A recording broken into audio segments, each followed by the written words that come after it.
Bonjour à toutes et à tous, on va se focaliser dans cette vidéo sur ce qu'on appelle les suites de lettres sans mouvement, parce qu'on verra en fait dans une autre vidéo qu'il peut y avoir aussi des suites avec mouvement. Donc là on est, attention, sans mouvement.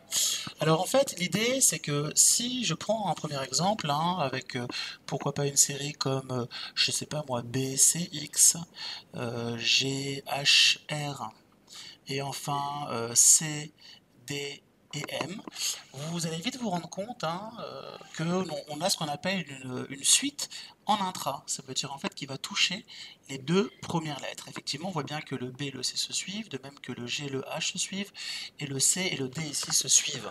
Donc ces mouvements en fait qu'on appelle, enfin ces suites qu'on appelle en intra, fait que dans un même élément, dans un même mot, je vais avoir en fait deux lettres qui vont se suivre. Alors, bien sûr, on aurait très bien pu aussi écrire B X, C, et là c'est bien sûr le B et le C qui se suivent, pourquoi pas aussi G, excusez-moi c'est pas G, mais justement, euh, alors si c'est très bien, G, R, H, et là c'est donc le G et le H, donc première, troisième lettre qui se suivent, et enfin ici c'est M, D.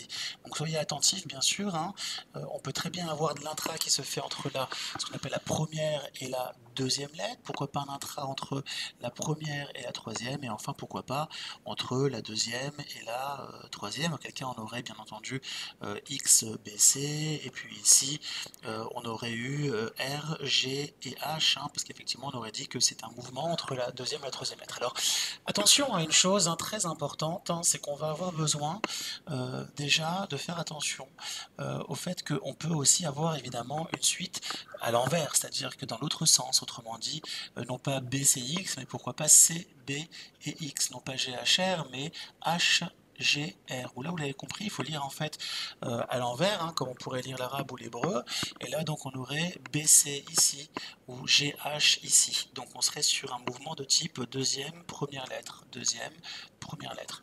Et attention aussi à une autre chose, c'est qu'on peut avoir, bien entendu, un intra avec un saut plus important. Pourquoi pas, je sais pas moi, B, G, et puis E, puis ensuite R, D et U, et pour finir, pourquoi pas S, M et V.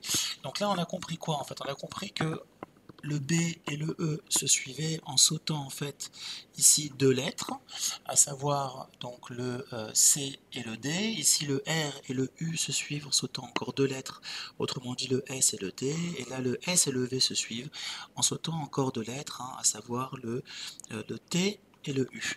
Donc on récapitule, en intra on va avoir en fait trois types de séries importants. Un premier, donc c'est effectivement les deux premières lettres qui vont se suivre ou la première avec la troisième, la deuxième avec la troisième, le fait qu'on puisse bien sûr lire ça à l'envers, et enfin avoir des sauts.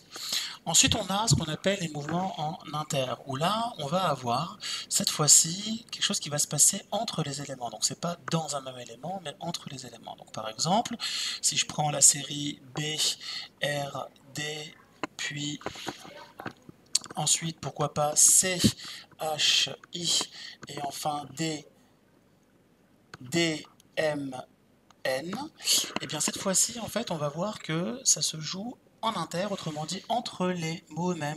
Voyez-vous le B ici, le C ici et le D là.